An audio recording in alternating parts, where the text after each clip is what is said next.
En jouant avec les dernières avancées de la science, très peu de films ont répandu autant d'idées nouvelles que Jurassic Park.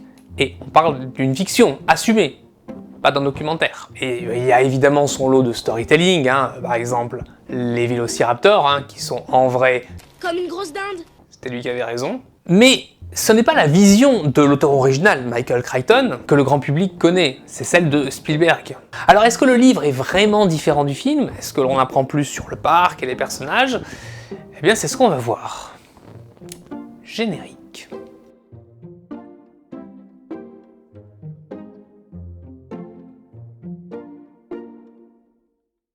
Alors, dans cette vidéo, je vais largement spoiler dans tous les sens le livre, trigger warning. Bon, après, est-ce que l'on peut spoiler un livre dont vous avez déjà vu le film? Une question. Michael Crichton a écrit 2 livres dans cet univers, Jurassic Park, publié en 1990, et Le Monde Perdu, publié en 1995. Tous les autres films de la saga sont des créations originales. Mais il faut savoir que Crichton a été co-scénariste pour l'adaptation du premier volet, donc normalement, ses choix devraient rester cohérents. Alors dès le début, il y a un choix de mise en scène qu'a fait Spielberg, c'est de montrer un dinosaure, avec la scène du raptor dans la cage, et ensuite plus tard, tu sais, la super scène méga forte avec la méga musique de la découverte de plein pied des brachiosaures. Bienvenue à Jurassic Park. Et ça, c'est tout le contraire du livre, dans lequel il y a un crescendo de scènes qui évoquent juste la possible, potentielle, probable existence de peut-être dinosaures. Genre, il y a un hélico qui arrive sur la côte avec un employé à moitié croqué, et dont on dit « Ouais, mais c'est un accident de pelleteuse ». Vous voyez la scène du début avec le mec qui ouvre la cage? Bah, c'est lui. En fait, en gros, Spielberg, il utilise son média. On va pas tourner autour du pot sur le mystère, on va montrer. Dans le livre, on sait d'emblée qu'un parc à thème est en construction depuis 2 ans sur une île à environ 160 km de Punta Arenas. On ne sait pas plus, et il faudra arriver à un quart du livre pour qu'on ose parler de dinosaures. Et vous savez la première scène de The Lost World avec la petite qui se fait encercler par les Proconsognathus? Ben en fait, c'est l'une des premières scènes de Jurassic Park. Alors on va faire un truc, je vais mettre Mr. Raptor à chaque fois qu'il y a une scène du premier livre qui se retrouve dans l'opus suivant, donc dans le film The Lost World. Mais pour le coup, dans le livre, ils ne sont pas sur l'île, mais ils sont sur la côte du Costa Rica, parce que oui, dès le début, il y a des lézards bizarres qui marchent un peu comme des oiseaux, qui sont sur le continent. Et non, c'est pas normal. Et en fait, toute cette partie de dinosaures sur le continent a été enlevée par Spielberg, et c'est une très bonne chose. Parce que là où le film, il peut pas nous montrer les dinosaures à travers les yeux incrédules des personnages, qui se disent, c'est peut-être un oiseau, c'est peut-être, je sais pas, c'est peut-être un animal bizarre. Le spectateur, lui, va tout de suite voir que c'est un dinosaure. Déjà, il est là pour ça, et c'est ça la différence de médias. Et c'est très intéressant dans le livre, parce que c'est mystérieux. Par contre, dans le livre, on a la même intro de Alan Grant sur un squelette de raptor. Alors, lui, dans le livre, il est barbu, dégarni et bedonnant. Voilà. Bon, forcément, en fait, Crichton voulait qu'il ressemble au vrai paléontologue Jack Horner, qui a d'ailleurs été consultant pour le film. Alors certes, Grant, il aime pas les ordis, mais dans le livre, il aime, mais je veux dire même plus, il adore les enfants. Des adultes modèle réduit, chérie. Alan aimait les enfants. Comment aurait-il pu ne pas aimer ceux qui manifestaient un tel enthousiasme devant des dinosaures? Il aimait les regarder dans les musées, bouche bée devant les gigantesques squelettes qui les dominaient de leur taille énorme. Et surtout, il n'est pas avec Sattler. Ellie Sattler, c'est son étudiante, et d'ailleurs elle va se marier avec un avocat de New York. Mais dans le film, oui. Et de toute façon, Malcolm lui pose la question. Salut, vous êtes... Oui. Alors ce qui est marrant, c'est que dans le livre, c'est Tim qui lui pose la question, s'ils sont ensemble. Parce que leur relation elle est ambiguë pour tout le monde. Alors contrairement au film, ce n'est pas Amand qui vient les voir, mais Gennaro. Alors certes, c'est pour donner leur aval sur le parc, et pour le coup, Gennaro et Amand sont tous les deux des personnages très différents dans le livre. En fait, Amand, il est beaucoup moins sympathique que dans le film. Alors certes, il sait se montrer très avenant, un peu genre papy gâteau, mais dans le livre, on est aussi dans sa tête. Et il est beaucoup plus cynique et manipulateur que ce qu'il montre. Les sales gamins. Jamais il n'aurait dû les faire venir. Depuis leur arrivée, ils n'étaient qu'une source d'ennui et personne ne voulait d'eux. S'il les avait fait venir, c'est uniquement parce qu'il pensait que leur présence empêcherait Gennaro de prononcer la condamnation du parc. Ah oui, ça change, hein? Et il meurt.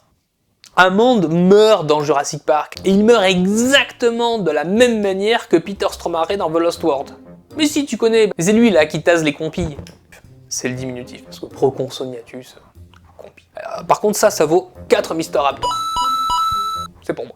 Quant à Gennaro, c'est l'inverse. Il est plus badass, plus sympathique, et il survit. En fait, dans le film, il est la fusion avec Ed Regis, qui est un employé du parc qui accompagne les visiteurs dans leur premier tour. Et c'est d'ailleurs lui qui se fait bouffer par le T-Rex. Et pas le grand T-Rex, hein. Enfin, la grande T-Rex. Tous les animaux à Jurassic Park sont des femelles. Il se fait bouffer par le petit tyrannosaure, comme Ludlow dans Le Monde Perdu. Alors oui, c'est un peu tiré par les cheveux, mais quand même. Alors, et Gennaro, alors, accrochez-vous, il a à peu près le même tempérament que Muldoon dans le livre. Ben si. En fait, Spielberg a juste pas voulu de doublon pour simplifier l'histoire. En plus, on sait que Spielberg n'aime pas les avocats.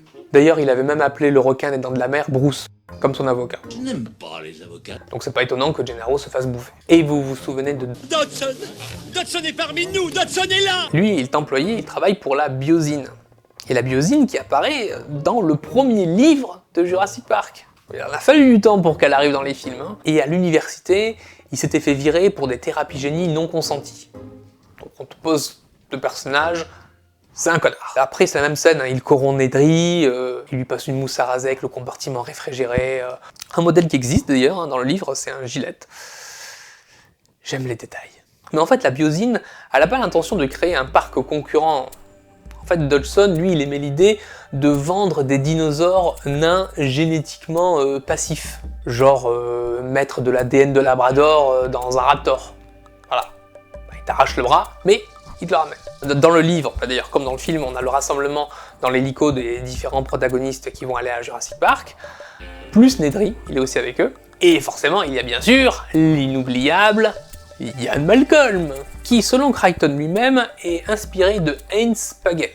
Alors, je me suis un petit peu renseigné sur lui, c'était un physicien, il est mort en 88, et selon Wikipédia, c'était un critique virulent de ceux qui, selon lui, déformaient les découvertes et les idées de la science pour promouvoir le mysticisme et les pseudosciences. Oh mec, t'aurais tellement aimé vivre en 2022. Et là, tu te dis que Jeff Goldblum a vraiment apporté quelque chose à son personnage. Alors, certes, c'est un mathématicien, hein, comme dans le film. Chaoticien en réalité. Plutôt nouvelle vague, qui ressemble plus à une star du rock, mais il n'est pas drôle. Dans le livre, il est plutôt là pour apporter les débats scientifiques avec Hammond. Alors globalement, toute l'intro du parc jusqu'à l'attaque de la T-Rex est ce que le film a globalement le mieux respecté. Mais même là, Spielberg a quand même un petit peu improvisé. C'est dans le film qu'on a les dessins animés explicatifs avec Monsieur ADN qui est hyper emblématique aussi. Ça, c'est plus cinématographique. Dans le livre, c'est un dialogue entre les visiteurs et le Docteur Who, Henry Who. Qui d'ailleurs n'est pas le gentil scientifique qu'on voit dans les films. Il a un bon gros melon. Et c'est lui qui veut faire des dinosaures qui soient plus impressionnants que réalistes. Plus de dents. Ce à quoi Hammond refuse. Cette thématique-là qui se répercutera sur Jurassic World. Ah oui aussi, il meurt dans le livre. Quant à Tim et Lex, dans le livre, Tim a 11 ans et Lex a 7 ans. Alors Tim, lui, il est fan de dino, il est fan de Grant, il est fan d'ordi. Quant à Lex, elle a 7 ans, hein, voilà. Je vais pas dire qu'elle sert à rien parce qu'il faut aller la sauver plusieurs fois, mais bon... Spielberg a encore une fois, je suis désolé, fait un très bon choix en la faisant plus âgée que Tim. Elle va avoir 13 ans dans le film, et c'est elle qui devient la geekette en informatique. C'est très important d'articuler. Quant à Muldoon, il est alcoolique et fait des remarques misogynes. Voilà. Et il meurt. À peu près comme dans le film. Je pense que le personnage le mieux respecté, c'est Monsieur Arnold. Ça aurait pu être pire, John. Bien pire. Qui a à peu près les mêmes répliques, qui fume clope sur clope, et qui se fait bouffer au bon endroit. C'est juste que dans le livre, il est blanc. Parce qu'en fait, Crichton, il nous précise quand les personnages sont noirs, donc par déduction. Quant à moi, j'ai mis des années à me rendre compte que c'était... You're closed, motherfucker.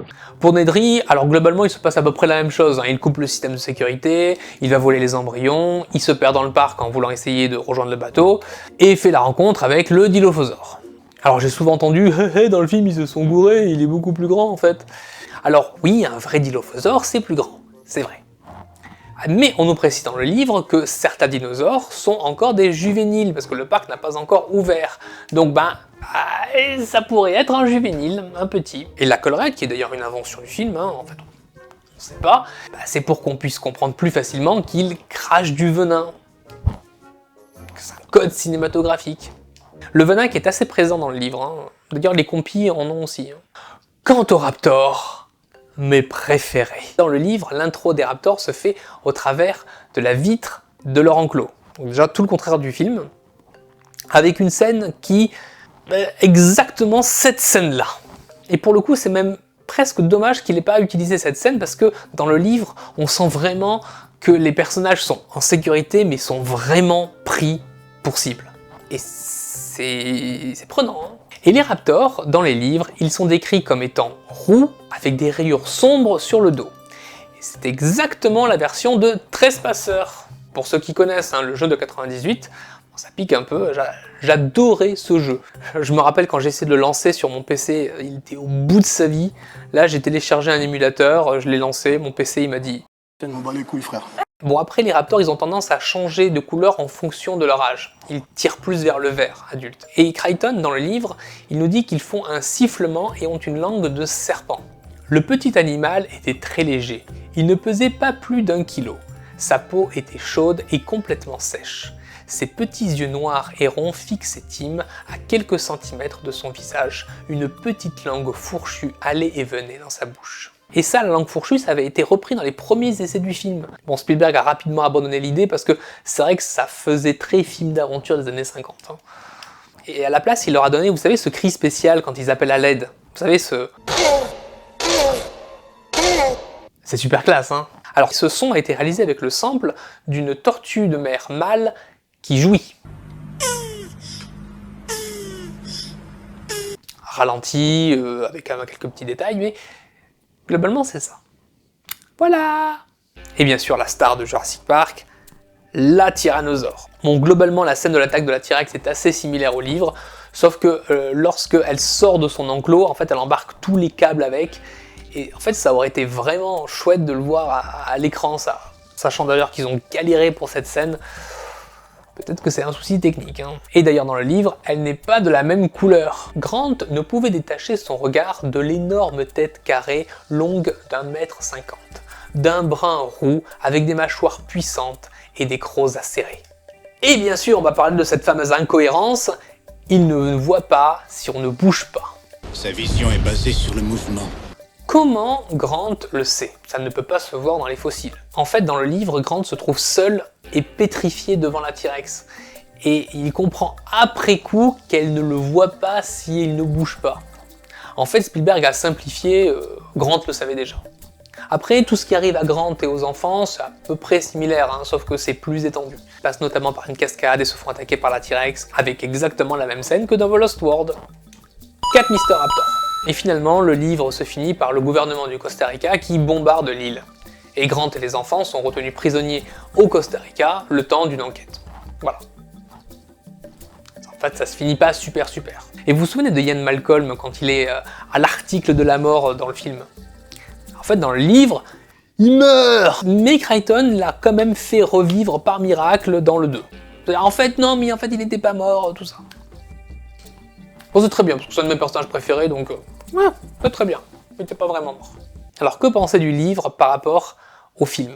Oui, effectivement, le livre est plus complet. On apprend plus de choses sur le parc, sur les personnages, il y a plus de réflexions philosophiques. Moi, j'aime pas dire le livre est forcément mieux. Le livre est forcément plus complet, mais plus complet, ça veut pas dire mieux. Mais Spielberg a utilisé à fond son média, c'est-à-dire le média de l'image. Il a choisi de changer le scénario pour montrer du dino là où le livre va plutôt jouer sur des descriptions, etc. Donc c'est différent, mais c'est plus cohérent. Forcément, le film était une telle révolution au niveau des effets spéciaux que l'impact qu'il a généré a été plus grand que même une très bonne description dans le livre. Et pour le coup, pour l'émotion, pour l'impact, oui, le film est mieux que le livre. Voilà, cette vidéo elle se termine. Si ce format vous a plu, n'hésitez pas à laisser un pouce bleu, un petit commentaire, et vous savez que comme c'est une chaîne qui démarre, je lis tous les commentaires, forcément, parce qu'il n'y en a pas beaucoup.